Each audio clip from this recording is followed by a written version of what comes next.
Gaza से लेकर Qatar तक, इस्माइल हनिया से लेकर याहिया सिनवार तक हमास के नेताओं के बीच हड़कंप मचा है। एक एक को अपनी जान का डर सता रहा है, क्योंकि इजराइल ने हमास के नेताओं को ठिकाने लगाने का ऑर्डर दे दिया है।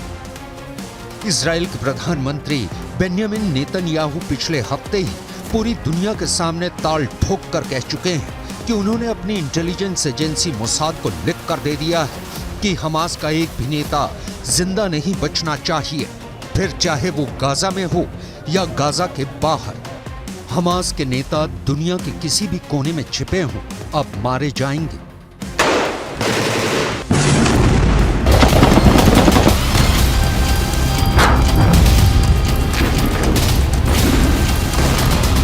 אנחנו עושים כל מאמץ להחזיר את חטופינו ובסופו של דבר נחזיר את כולם. יש לנו 3 יעדים במלחמה הזאת: לחסל את החמאס, להחזיר את כל חטופינו.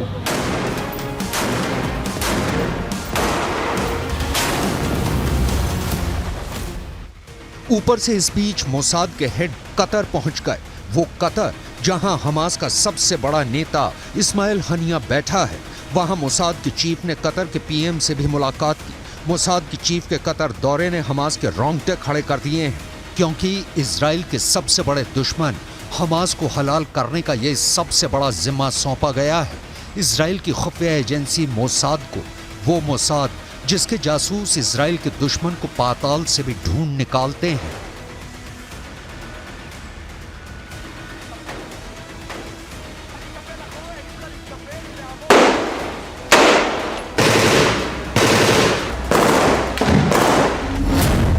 यानी अब इजराइल सीधा हमास के सर, उसके दिमाग पर गोली चलाने की तैयारी कर चुका है, और इजराइल की पहली गोली चलेगी इस्माइल हानिया पर, क्योंकि हमास का दूसरा नाम ही इस्माइल हनिया है। शुरुआत से हमास से जुड़ा हनिया 2017 से हमास का हेड है। आज अगर हमास इजराइल की आंख में आंख डालकर उससे बात कर रहा है तो उसकी वजह हनिया है। हमास की जंग की लड़ने की इस ताकत के पीछे हानिया का बहुत बड़ा हाथ है। हानिया सुन्नी मुसलमान है, मगर इस बात को भुलाकर उसने शिया ईरान से करीबियां बढ़ाकर हमास को हथियार से लेकर ट्रेनिंग और फंड, वो सब कुछ दिलवाया, जिसकी बदौलत हमास 7 अक्टूबर जैसा इजराइल पर अब तक का सबसे बड़ा हमला कर पाया।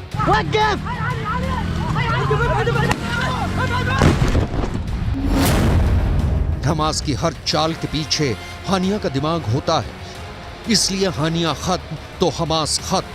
तो क्या हानिया को मार डालेगी मोसाद? इजराइल युद्ध के पहले दिन से ही कह रहा है कि गाजा की ये लड़ाई तब तक नहीं रुकेगी जब तक हमास हलाल नहीं हो जाता, और हमास तभी खत्म होगा जब उसे चलाने वाले इस्माइल हनिया जैसे नेता मिट्टी में मिलेंगे।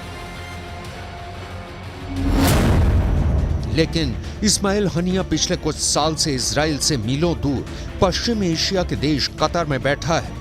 कतर ही इजराइल और हमास के बीच मध्यस्थता करवा रहा है, और कतर अमेरिका का पुराना साथी है। खबर यह भी है कि कतर इजराइल को साफ कह चुका है कि वो उसके यहाँ बैठे हमास के नेताओं पर हमला बर्दाश्त नहीं करेगा, और खुद नेतन्याहू कतर से वादा कर चुके हैं कि इजराइल कतर में कोई ऑपरेशन नहीं करेगा।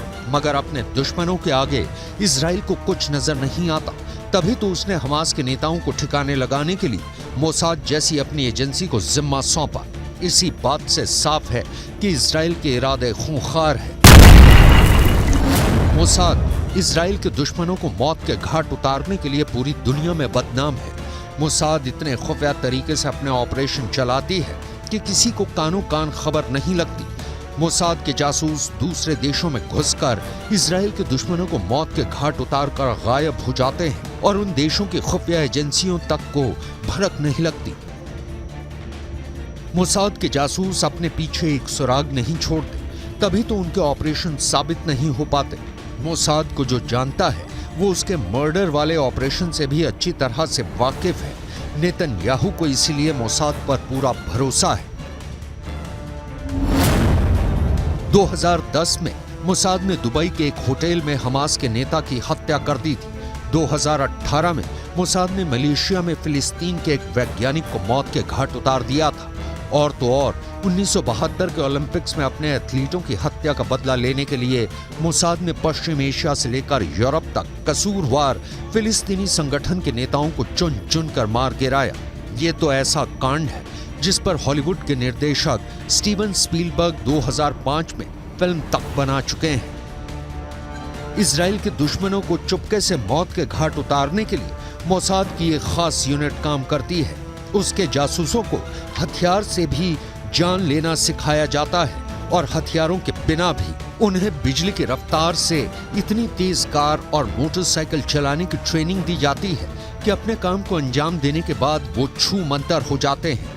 बात सुनने में किसी एक्शन हॉलीवुड फिल्म की कहानी लगती है, लेकिन मोसाद के काम करने का स्टाइल किसी फिल्म से कम नहीं। –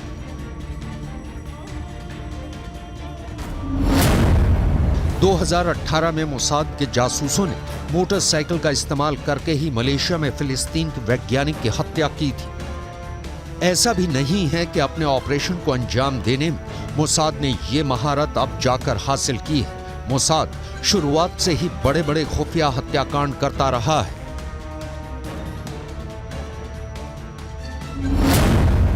मोसाद की जासूसी की बदौलत ही इजराइल 1967 की जंग में सीरिया से गोलान हाइट्स का इलाका हथिया पाया था और आज भी वहां इजराइल की सेना तैनात है।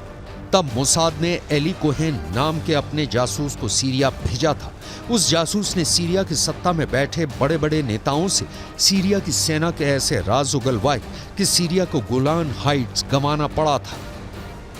इस बार नेतन्याहू का सामना उनके पुराने दुश्मन से है। वो इस्माइल हनिया की रग रग से वाकिफ है, लेकिन हनिया भी जानता है कि मोसाद उसके पीछे है और उसकी एक गलती उसको हमेशा के लिए मौत की नींद सुला देगी।